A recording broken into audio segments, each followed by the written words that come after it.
A'udzu billahi minasy syaithanir rajim. Dulu orang-orang kafir Mekah karena mereka penyembah berhala, penyembah Tuhan-Tuhan yang banyak, itu memprotes. Mereka memanggil tentu masih Muhammad, belum ya Rasulullah. Muhammad, kamu mengajak ke Tuhan berapa? Rasulullah menjawab, ke Tuhan yang satu. Lalu mereka bertanya, Muhammad, urusan kita ini banyak, problem kita banyak. Tuhan banyak saja tidak bisa menyelesaikan, apalagi satu Tuhan. Ini yang diceritakan dalam sebagian ayat disebut aja'alal alihata ilaha wahida inna hadza lasyai'un ujab. Bagaimana mungkin Tuhan itu satu? Harusnya Tuhan itu banyak karena urusan kita banyak.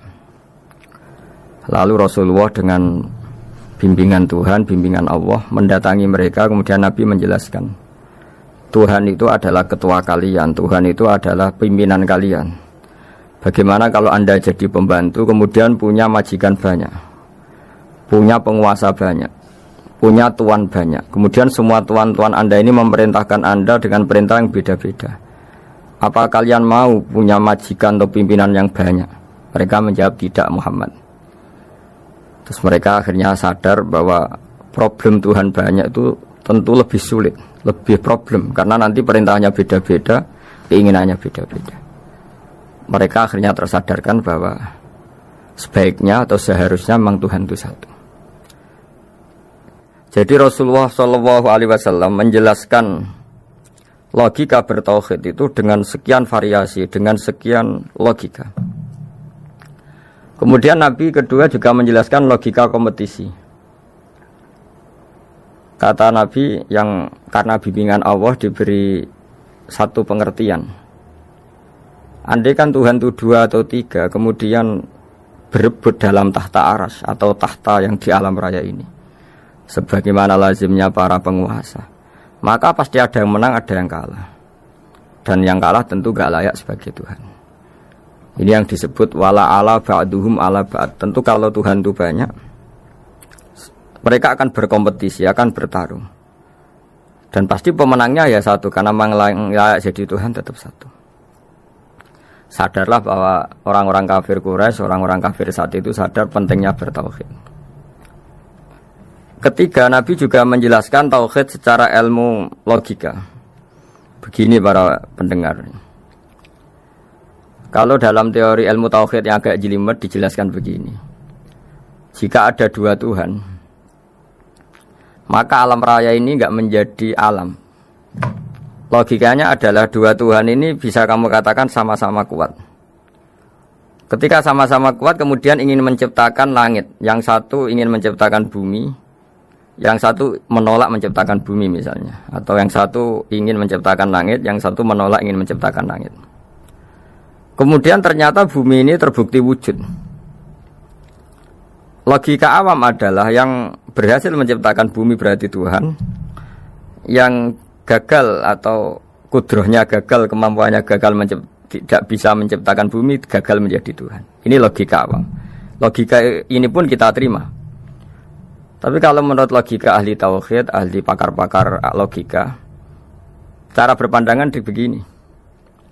Ketika Anda mengatakan ada 2 Tuhan yang sama-sama kuat, kemudian terbukti yang satu mampu menciptakan bumi, yang satu tidak, bahasa Anda mengatakan sama-sama kuat ini sudah batal dari awalnya, karena terbukti bahasa Anda salah, sama-sama kuat ternyata yang satu tidak mampu. Sehingga dalam pikiran orang-orang ahli tauhid mengatakan, membayangkan Tuhan saja itu enggak kebayang, karena turunan kata ini pasti selalu salah. Karena tadi misalnya dikatakan, andai kan ada 2 Tuhan, kemudian yang satu mampu menciptakan bumi, yang satu tidak. Padahal Anda tadi bilang sama-sama kuat, ternyata terbukti yang satu tidak kuat. Berarti kata Anda sama-sama kuat ini salah. Ini pula yang diajarkan Rasulullah lewat bimbingan Allah, lewat wahyunya yang disebut Lau kana fihi ma alihatun illallahu la fasadata. Karena kalau ada 2 Tuhan pasti kamu sifati sama-sama kuat. Ternyata sifat sama-sama kuat ini batal demi hukum, karena ternyata yang satu tidak mampu menciptakan bumi. Atau kamu sifati 2 Tuhan ini sama-sama lemah. Itu tidak mungkin lagi, karena ternyata bumi ini terbukti wujud. Pasti penciptanya ini tidak yang sangat kuasa. Jadi logika-logika tauhid sedemikian dibangun oleh Rasulullah lewat bimbingan Allah Subhanahu wa taala. Logika keempat supaya kita iman dan tambah kuat imannya adalah logika yang mudah dicerna oleh kebanyakan orang atau yang bisa diindra. Begini misalnya dalam sebuah ayat di surat Al-Kahfi, kemudian di awal surat Al-Ahqaf, kemudian di sebagian surat At-Tur ada penjelasan begini.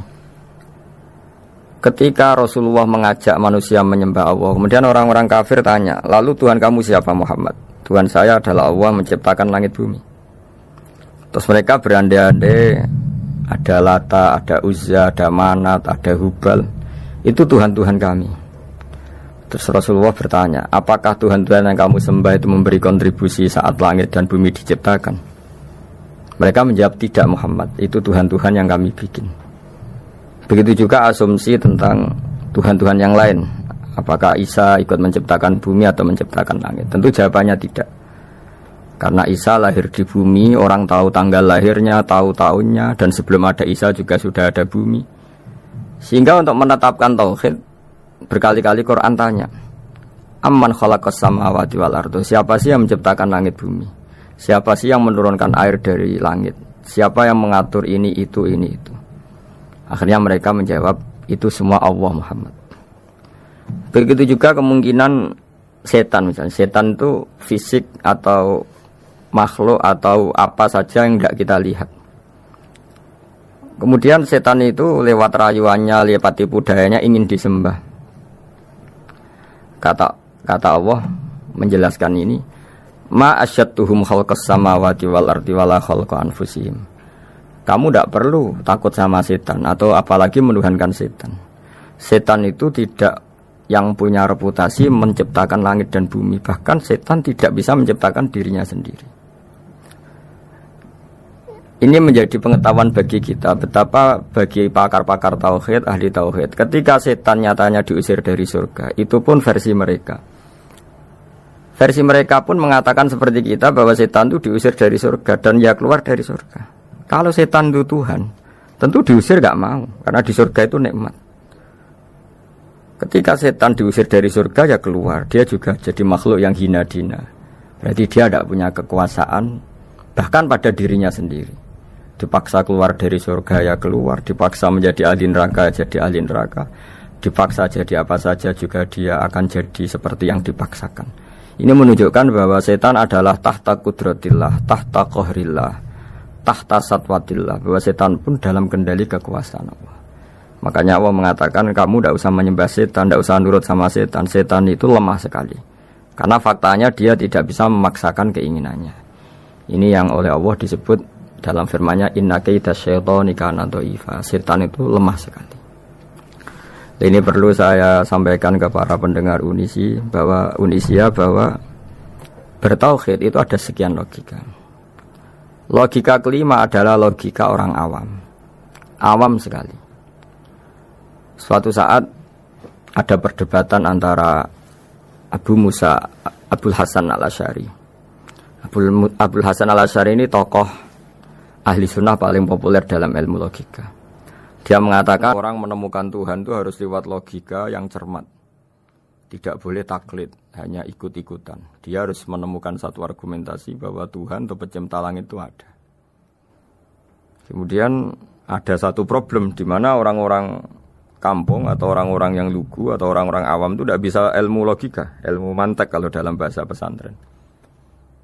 Kata Abu Mansur, kata Abul Hasan al-Asy'ari, itu masih mungkin. Walhasil para ulama ini meneliti ke orang-orang yang lugu, yang di kampung, yang petani, yang lugu sekali. Apa yang mereka temukan? Ternyata mereka punya cara logikanya sendiri untuk menemukan Tuhan, Sang Pencipta.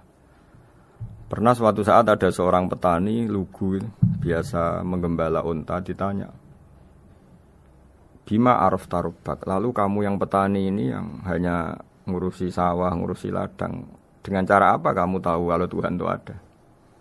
Si petani tadi marah besar dan dia mengatakan, Al-ba'ratu tadullu alal ba'ir wa asharul aqdam yadullu alal masir. Kata petani tadi, yang namanya ada kotoran unta, pasti ada untanya. yang namanya ada jejak kaki, pasti ada yang barusan lewat. Artinya kalau ada makhluk, pasti ada pencipta. Ini logika awam yang mudah. Kita tidak mungkin mengatakan bumi ini pencipta, mengatakan matahari pencipta. Kelihatan sekali kebendaannya, kelihatan sekali bahwa bumi matahari tidak punya ikhtiar, tidak punya kekuatan. Kelihatan sekali sifat-sifat kemakhlukannya. Jika benda-benda ini karuan makhluk, pasti menunjukkan bahwa ada penciptanya, ada khaliknya.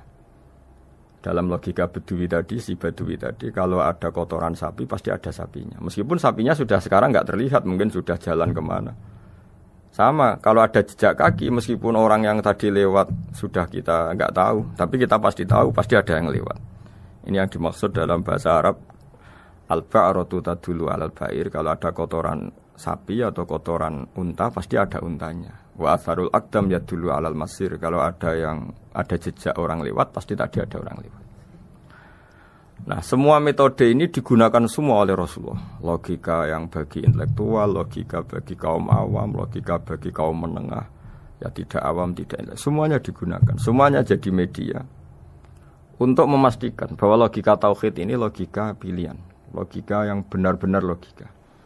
Sehingga dalam banyak ayat disebut agama ini li kaum yaqilun, li kaum yatafakkarun, bagi kaum yang bisa berpikir, bagi kaum yang punya akal.